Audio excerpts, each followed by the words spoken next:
కొత్త బిజినెస్ కోసం ఆలోచిస్తున్నారా? ఈజ్ ఆన్ డిస్ట్రిబ్యూషన్ కోసం కాల్ చేయండి 9154729854.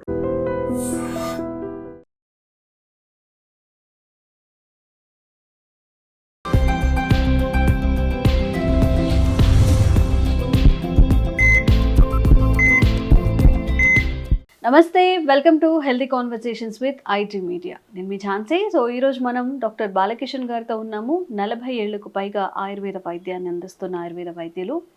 మరి ఈ మోకాళ్ళ నొప్పుల గురించి మనం మాట్లాడుకున్నట్లయితే చాలామంది ఇప్పుడు మోకాళ్ళ నొప్పులతో ఇబ్బంది పడుతున్నారు. ఈవెన్ అసలు స్టెప్స్ ఎక్కి దిగడం అంటే ఫిట్గా ఉన్న వాళ్ళు కూడా అసలు అదొక చాలా పెద్ద ఎక్సర్సైజ్ లాగా లేకపోతే పనిష్మెంట్ లాగా ఫీల్ అవుతున్నారు. ఇక పెద్దవాళ్ళ సంగతి అయితే సరే. మరి ఈ మోకాళ్ళ నొప్పులు తగ్గించుకోవడంలో ఆయుర్వేదంలో ఎలాంటి మెడిసిన్ ఉంది, మన లైఫ్ స్టైల్ కానీ ఫుడ్ హ్యాబిట్స్ కానీ ఎలా ఉండాలి, ఈ విషయం మాట్లాడదాము. నమస్తే సార్. నమస్కారం సార్, మోకాళ్ళ నొప్పుల గురించి మనం మాట్లాడుకున్నట్లయితే ఒకవేళ 60 లేదా 50 to 60 ఉన్న వాళ్ళు మోకాళ్ళ నొప్పులు అంటే అది వయసు రీత్యా వచ్చేవి అని అనుకోవచ్చు.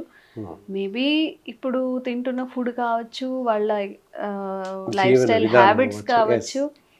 ఇప్పుడు అర్లీగానే మోకాళ్ళ నొప్పులతో బాధపడుతున్నారు. ఈవెన్ సాఫ్ట్వేర్ వాళ్ళు కానీ లేకపోతే కొన్ని కామెంట్స్ లో చూస్తున్నట్లయితే వాళ్ళు చెప్పేది ఏంటంటే మా అమ్మమ్మలకి మోకాళ్ళ నొప్పులు ఉన్నాయి, బట్ మాకు ఈ ఏజ్లోనే మోకాళ్ళ నొప్పులు అనిపిస్తున్నాయి అని చెప్పి. మరి దీని మీద మీరు ఏం చెప్తారు? అది తగ్గాలంటే ఏం చేయాల్సి ఉంటుంది? ఓకే, అందరు చెప్పేది ఒకటి, పూర్వకాలంలో మాకి నొప్పులు లేవు, మోకాళ్ళ నొప్పులు లేవు, లేట్ ఏజ్ 60లో 70లో వచ్చేవి అని చెప్పుకున్నాం ఇందాక ఎంట్రీలో మీరు చెప్పారు. మరి మిడిల్ ఏజ్లో 40 ఏళ్ళు 45 ఏళ్ళు వాళ్ళకి మోకాళ్ళ నొప్పులు వస్తున్నాయి. కారణాలు ఏంటి, అసలు ఎందువల్ల వస్తున్నాయి, ఏంటి ఇష్యూ, ఎందుకు వస్తున్నాయి అనేది తెలుసుకోవాలి. అక్కడ చూస్తే ఏంటి అంటే జీవన శైలి, జీవిస్తున్నటువంటి జీవన విధానం సరిగా లేదు, అలాగే తీసుకునేటటువంటి ఆహారం సరిగా లేదు. సో ఇవన్నీ తప్పుడు నిర్ణయాలు కనుక మోకాళ్ళ నొప్పులు వస్తున్నాయి. ఎలా మోకాళ్ళ నొప్పులు రావడానికి కారణం అంటే చైల్డ్హుడ్కి వెళ్ళిపోవాలి. చిన్నపిల్లలప్పుడు 5th 6th 5 years old, 4 years 5 years 3rd year. పూర్వకాలంలో 5 ఏళ్ళు దాటితే కానీ స్కూల్కి పంపించేవాళ్ళు కారు. ఇప్పుడు పిల్లలు ఇంట్లో అల్లరి చేస్తున్నారని బడికి పంపించడం. పిల్లలు అల్లరి చేయకపోతే పెద్దవాళ్ళు అల్లరి చేస్తారా? అల్లరి చేయకపోతే ఎదుగుదల లోపించినట్టే లెక్క యాక్చువల్లీ.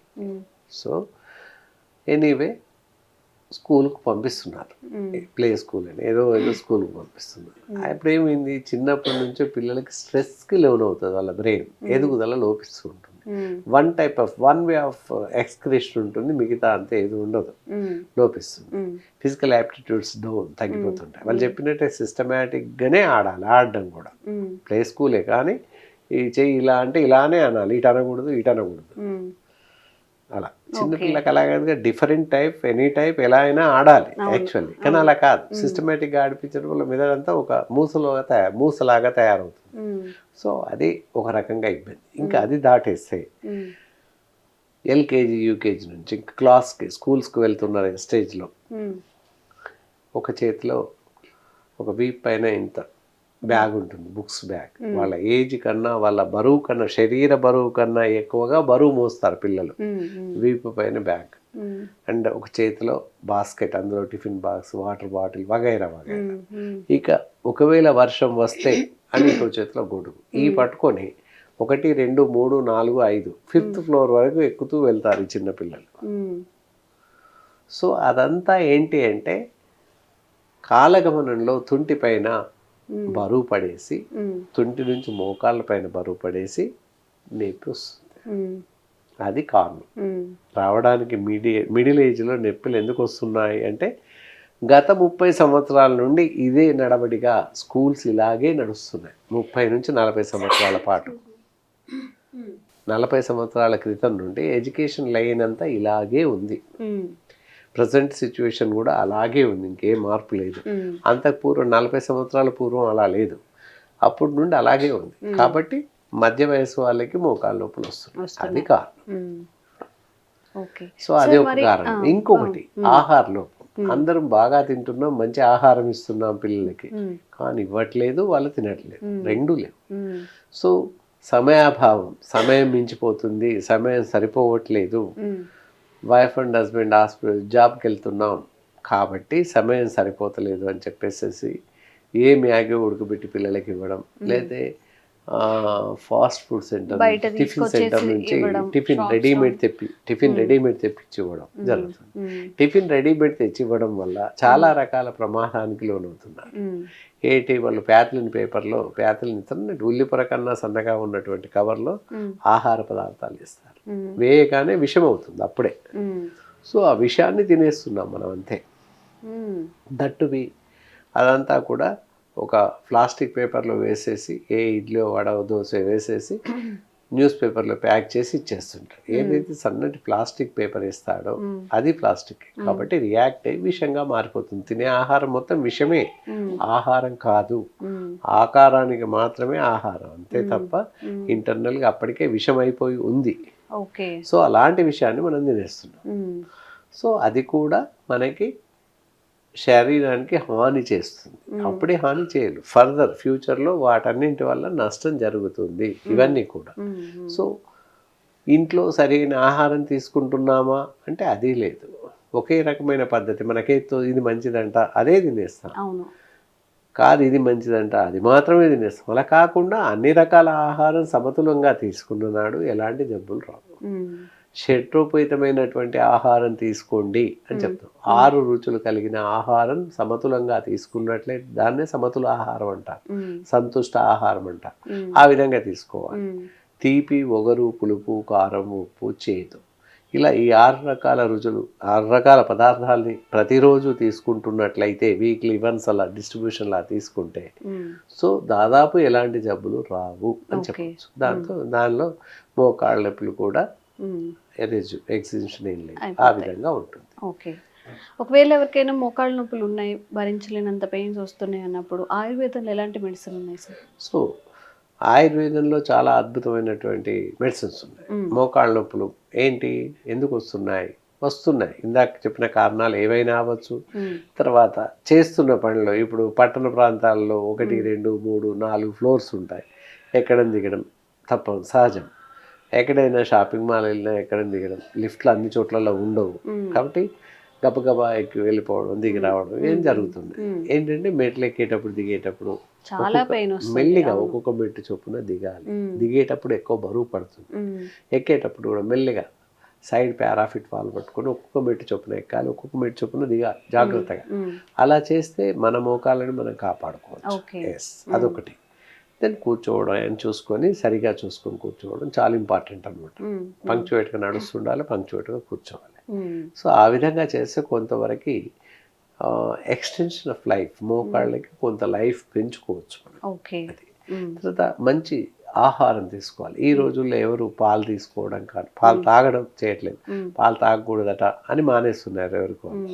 నూనె తక్కువ వాడాలట, నూనె వాడట్లేదు. ఎవరు చెప్పారు నూనె వాడద్దని? మన ఇంట్లో ఒక 4 ఉంటే 20 ml ఆయిల్ వాడతాం. మనకి ఆ ఉడికి 2.5 grams ఆయిల్ వస్తుంది అంతే. అందులో ఎంత 1.15 milligrams ఫ్యాట్స్ వస్తుంది అంతే. ఇంకెక్కడెక్కువ వాడాం మనం. పల్లీలు కూడా, గ్రౌండ్నట్స్ కూడా వెరీ ఎనర్జెటిక్ ఫుడ్ అనమాట.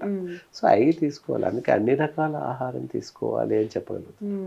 అలా పాలు ఉదయం 1 కప్పు, సాయంత్రం 1 కప్పు పాలు తాగితే కూడా దానివల్ల కాల్షియం ఉంటుంది, సబ్ మినరల్స్ ఉంటాయి, ఐరన్ ఉంటుంది, ఇవన్నీ ఉంటాయి, ఫోలిక్ యాసిడ్ ఉంటుంది, ఎముకలకు బలాన్ని ఇచ్చే.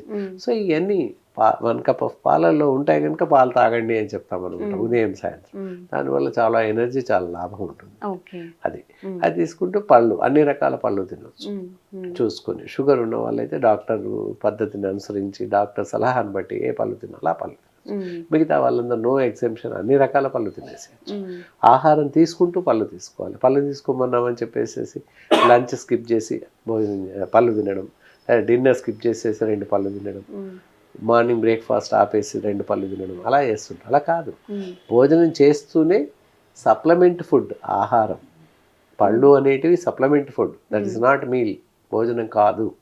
భోజనంతో పాటు 1, 2 పళ్ళు తినండి అంతే, కానీ పళ్ళు తిని భోజనం మానేయకూడదు. అది బాగా గుర్తుపెట్టుకోవాలి. ఎస్. ఇక ఆయుర్వేద వైద్య విధానంలో చూసినట్లయితే ఏ స్టేజ్లో ఉన్నా మోకాళ్ళు అరిగిపోయిన first stage, second stage, third stage immediate surgery చేయించుకోవాలండి. కీలు మార్పు సర్జరీ అంటారు. సో అలా సర్జరీకి వెళ్ళాల్సిన పరిస్థితుల్లో ఉన్నప్పటికీ కూడా ఆయుర్వేద వైద్యం ద్వారా పూర్తిగా తగ్గించే అవకాశం ఉంది. ఆపరేషన్కి ఏమాత్రం వెళ్ళాల్సిన అవసరం లేదు, శస్త్రచికిత్స అసలే అవసరం లేదని చెప్పవచ్చు నిక్కచ్చిగా. దానికి కాను అద్భుతమైన మెడిసిన్స్ ఉన్నాయి.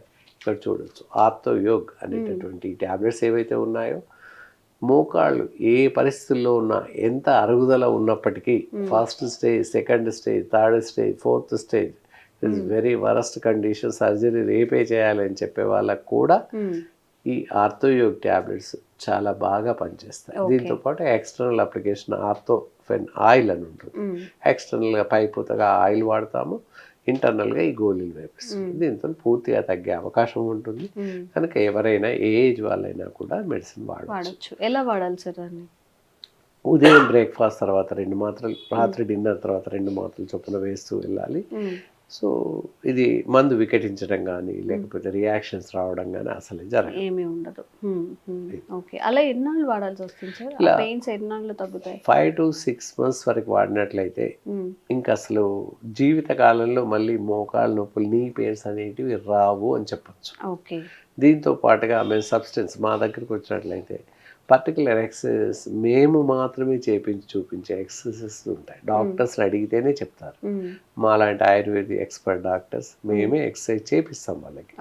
ఓన్లీ మోకాళ్ళకి సంబంధించినటువంటి ఎక్సర్సైజ్ మాత్రమే చేపిస్తాము. Just that is for only 10 minutes అలా చేపిస్తుంటాము. మెడిసిన్స్ వాడిపిస్తుంటాం. వాళ్ళకి ఏంటి అంటే లైఫ్ లాంగ్ మళ్ళీ నీ పెయిన్స్, మోకాళ్ళ నొప్పి అనేటటువంటి రిపోర్ట్ జరిగిన సందర్భాలు లేవు.